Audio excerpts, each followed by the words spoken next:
Salut. Je fais cette vidéo pour offrir un petit peu de théorie au cours 103. Puis en gros, comme je suis obligé de rester avec des théories qui sont assez limites, c'est-à-dire en termes de durée, je vais juste y aller assez rapidement. Question de ne pas vous perdre au niveau de la théorie. Donc, en gros, le cours 103, ce qui est difficile, c'est que le cours 103, on parle des années 60 à aujourd'hui, mais par rapport au texte que vous devez analyser, on parle des années 80 à aujourd'hui. D'un point de vue donc de l'histoire du Québec, euh, il y a plein de choses à dire, mais ce n'est pas un cours d'histoire, c'est un cours de littérature. Et donc oui, on parle de culture, et oui, la politique a rapport, et ça va être important peut-être de se rappeler de certains événements, peut-être pour votre examen final, mais en soi, je ne veux pas vous donner un cours d'histoire, je veux juste vous donner un cours général de culture, puisqu'à peu près toutes les sciences, si on regarde, sont toutes réunies ensemble, sont toutes connectées. Ben, on peut connecter la littérature à certaines autres choses.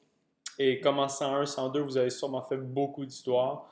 Et moi, je tiens à vous dire, en ce moment, le cours 103, ce qui est difficile dans la notion de contemporain, c'est que vous êtes en train de créer l'histoire. On n'est pas en train de parler de l'histoire de quelqu'un d'important, du moins pas en 2020. C'est pas ça le point. C'est vous, vous êtes en train de construire l'histoire et donc je ne peux pas en parler comme un historien.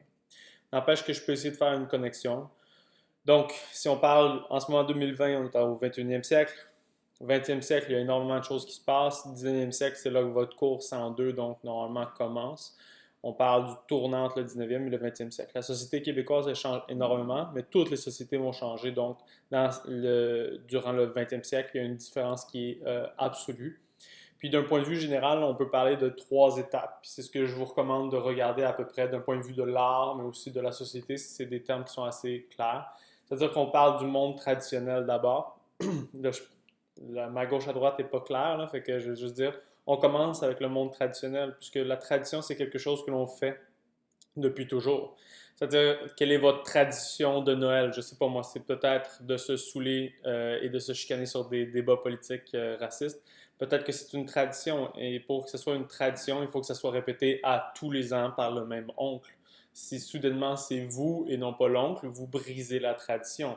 Et c'est peut-être une bonne chose à faire, mais c'est quand même pas. Ça peut changer la tradition, mais ce n'est pas la tradition, point. Ce que je veux dire, c'est pas nécessairement donc de parler de Noël, c'est l'idée que le mot tradition est assez simple, vous pouvez le comprendre.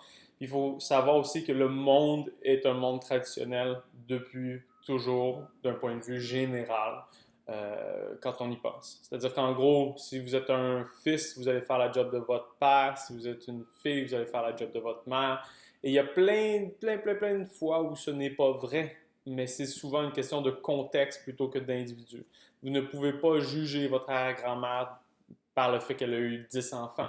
Elle était fort probablement quasiment obligée par son contexte. Ce n'est pas quelque chose qu'elle voulait. Souvent, c'est quelque chose qui était quasiment imposé, sous peine de vivre de manière horrible et donc de mourir de manière horrible. C'est la même chose pour les jobs. Les gens disent ah, moi, au Moyen-Âge, je serais un chevalier. Non, il n'y a personne qui serait un chevalier sauf quelques centaines de gens qui en soi sont des douchebags riches. En gros, quand vous êtes né à peu près partout sur la planète Terre, quand vous naissez dans une situation, vous restez dans la même situation juste parce que la planète Terre, normalement, d'un point de vue de l'être humain, c'est quelque chose qui est très traditionnel, qui est continu. De temps en temps, il y a des révolutions qui vont tout changer. Et même quand ça change beaucoup, ça change de comment dire, ça ne change pas beaucoup, ça ne change pas vite. Et ça, faut vraiment le garder en tête.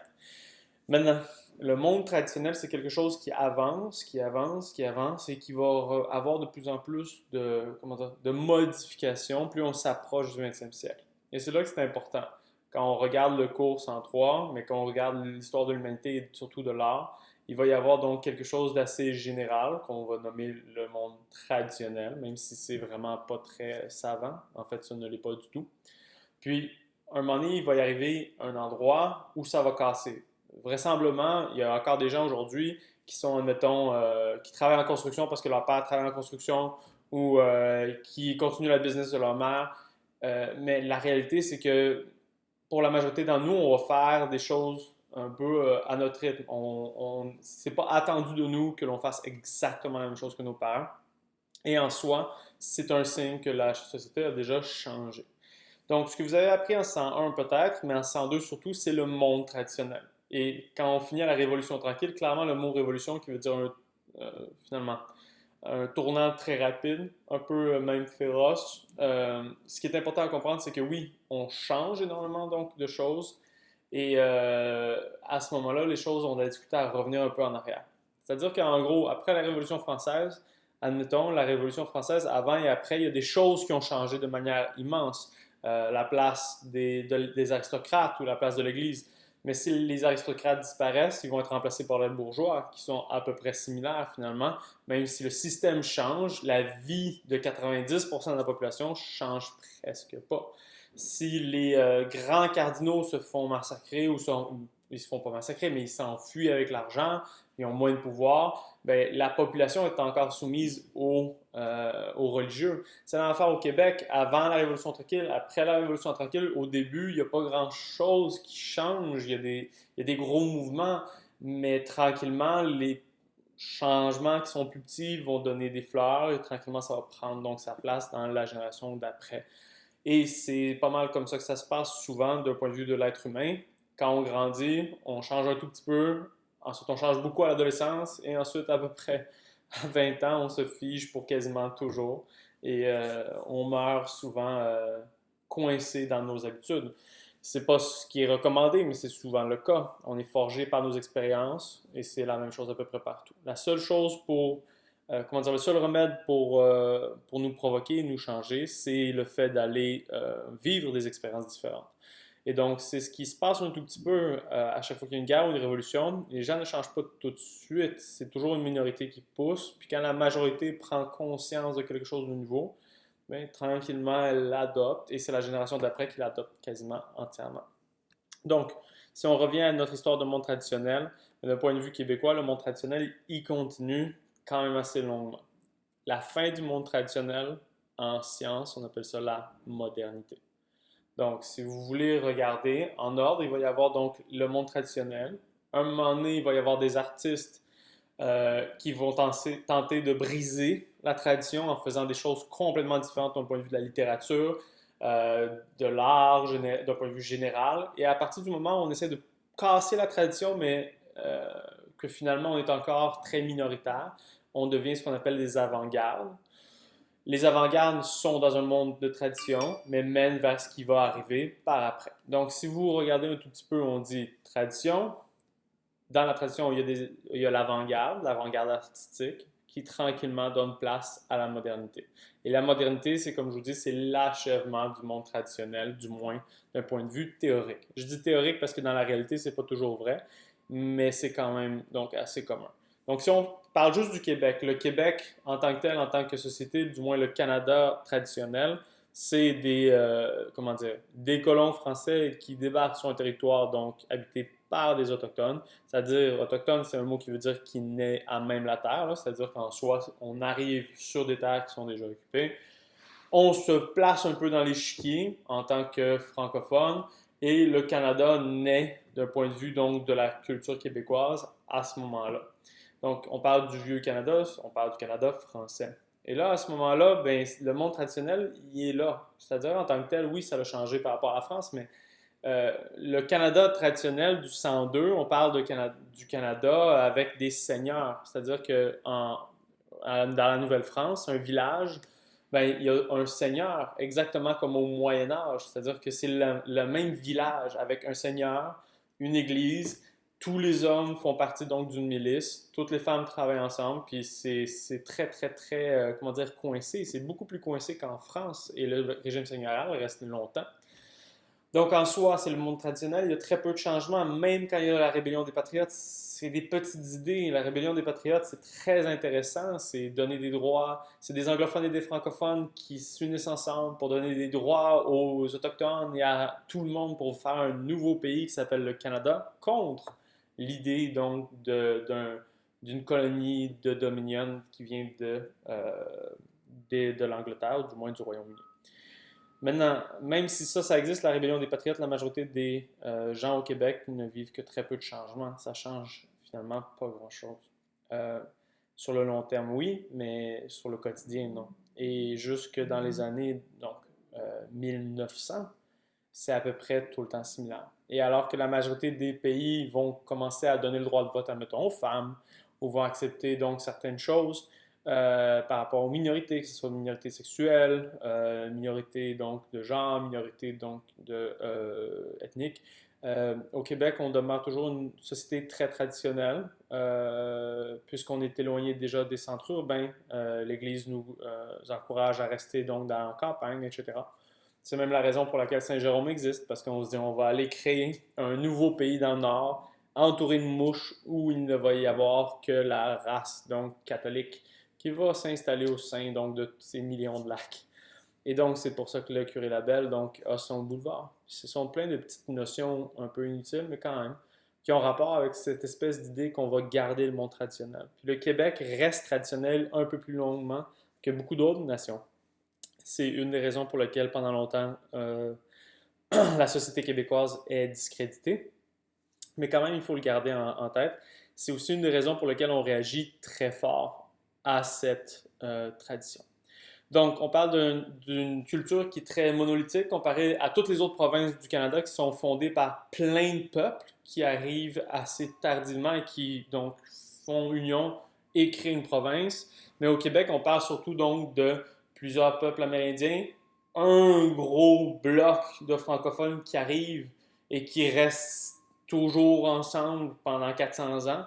Et là, tranquillement, donc, anglophone, et ensuite, donc, toutes les populations juives, ensuite, tout ce qui s'en vient d'Europe, tranquillement, donc, des Caraïbes, même chose, on parle donc d'Asie, de la Chine, des peuples, donc, qui viennent aussi d'Afrique. Il va y avoir de tout le monde qui va venir au Québec, et ça fait quand même assez longtemps.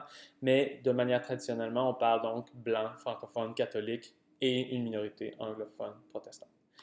Maintenant, puisque c'est la fin un tout petit peu du vidéo, on va y arriver. Quand on parle du refus global en 102, on parle d'un texte en art qui s'oppose à la mainmise de l'Église catholique. Et c'est la même chose partout. On parle de quelque chose qui est assez sévère. La punition, donc, pour admettons, mon grand-père, de ne pas respecter l'Église catholique, c'est encore l'excommunication. On parle de trucs qui sont tellement graves que ça brise les familles. Quand on parle de brise des familles, on parle des pires châtiments qui puissent exister au Québec à ce moment-là. Tout ça parce qu'on ne respecte pas une vision de la foi. Au Québec, on a interdit le théâtre pendant des centaines d'années. C'est très, très, très particulier. Le Québec, qui ne se bat presque jamais, envoie beaucoup de soldats se battre pour le pape, il faut le savoir. La vie traditionnelle, elle est assez particulière. Maintenant, le refus global, c'est le grand texte que vous avez appris en 102. Si vous ne l'avez pas appris, je vous recommande d'aller regarder sur Internet. C'est un tout petit texte. C'est des artistes qui essaient de proposer quelque chose de nouveau. Ça va avoir un backlash immense. Les gens vont souvent détester ça. Mais l'idée, c'est que tranquillement, ça va amener l'art donc d'avant-garde à devenir de plus en plus donc commun, mainstream. Et ça va nous pousser tranquillement vers la modernité. La modernité donc québécoise, elle arrive d'un point de vue technologique. On va avoir des voitures, on va avoir plein de technologies, mais au niveau des mentalités, on demeure très traditionnel. Après la Révolution tranquille, là, la technologie était avancée, mais nous, on va essayer de la rattraper d'un point de vue des mentalités. Là, tranquillement, on parle de centaines de milliers de jeunes dans les rues. On parle d'énormément de choses qui vont tout changer. Et là, c'est vraiment, comment dire, c'est très beau parce qu'on parle de l'éducation, on parle du bien-être des gens et on parle de à peu près tout ce qu'on aime dans le Québec d'aujourd'hui. Ça naît à cette époque-là. Quand on parle de ça, bien évidemment, on parle de l'arrivée de la modernité. Et c'est là où vous vous étiez laissé, donc, normalement en 102. Maintenant, puisqu'on est là, bien, on parle de modernité, c'est très intéressant. Et en fait, la modernité, c'est ce qui nous rejoint aujourd'hui. Puisqu'aujourd'hui, on est nécessairement moderne au niveau de la technologie, nécessairement, on n'est plus dans la tradition. Mais en même temps, les traditions n'ont pas été lâchées, n'ont pas été larguées. La majorité donc des Québécois d'origine francophone vont avoir tendance à avoir les mêmes repas à Noël. Et c'est la même chose pour tous les nouveaux arrivants qui vont arriver. Dans certaines boutiques, si vous regardez autour de Noël, dans les boutiques, comment dire, de gens provenant de pays plus chrétiens, mais qui proviennent, mettons, d'Europe. Les Italiens vont manger, non pas de la dinde, mais ils vont manger des fruits de mer, ce genre de choses-là. C'est la même chose. Donc, si on parle des migrants qui arrivent de pays qui ne sont pas chrétiens, ils vont avoir tendance à avoir des traditions qui sont à eux. Et là, ben, il faut se dire, cette idée-là que la modernité, c'est-à-dire le bris de la tradition, modernité égale bris de la tradition, ben, la modernité, elle existe avec un petit peu de tradition. C'est ce qu'on voit maintenant. ben, c'est là qu'on se rend compte qu'on a dépassé ça. Et le monde d'aujourd'hui, le monde contemporain, c'est cette idée-là que on a toujours le goût de briser la tradition. C'est toujours vrai. Si vous regardez au niveau des habillements, on est tout le temps en train de briser les vêtements traditionnels, on est tout le temps en train de changer les choses. C'est la même chose au niveau de la musique. Mais en même temps, on s'inspire toujours de ce qui existe dans les traditions d'ailleurs ou d'ici pour faire à manger ou pour s'habiller ou pour l'art, etc. Mais tout ça, c'est ce qu'on appelle la postmodernité. La postmodernité et la modernité, finalement, ce sont des désirs qui sont, comment dire, qui peuvent coexister, un peu comme la tradition, et dans le monde d'aujourd'hui. Si vous regardez donc une culture qui existe aujourd'hui, et on peut dire que cette culture-là est traditionnelle si on cherche au niveau surtout technologique, mais par-dessus tout, c'est vraiment au niveau de la mentalité. On peut dire que c'est traditionnel, comme mettons les Amish aux États-Unis, qui sont très traditionnels. Vous pouvez parler d'une culture donc excessivement moderne quand on parle donc d'une place, admettons, je sais pas moi, une place comme Dubaï. Quand vous regardez Dubaï, c'est complètement moderne puisqu'on démolit le désert pour construire quelque chose de nouveau. Par contre, ce n'est pas entièrement moderne, c'est-à-dire ce n'est pas un bris complet avec la tradition, puisque ben, on va avoir des habits traditionnels, admettons, à Dubaï. Mais si on porte des habits traditionnels alors qu'on cherche à créer la modernité, finalement, cet ensemble-là, c'est ce qui crée la postmodernité, c'est-à-dire l'idée que finalement, on n'est jamais capable, c'est ça la postmodernité, jusqu'à un certain point, on n'est jamais capable entièrement de couper de notre tradition. Et ce mix entre ce désir-là, ces désirs incompatibles de on veut garder la tradition, mais en même temps on veut faire exactement le contraire de la tradition, c'est ce qui crée pas mal notre monde contemporain. Donc, d'un point de vue historique, c'est là que je me retiendrai. Si vous regardez aujourd'hui, la majorité de ce que l'on vit, c'est ça. Il y a des maladies, il y a des façons de voir la vie qui sont très contemporaines. Beaucoup, vous êtes plusieurs à parler de la dépression. En effet, la dépression, ça a toujours existé.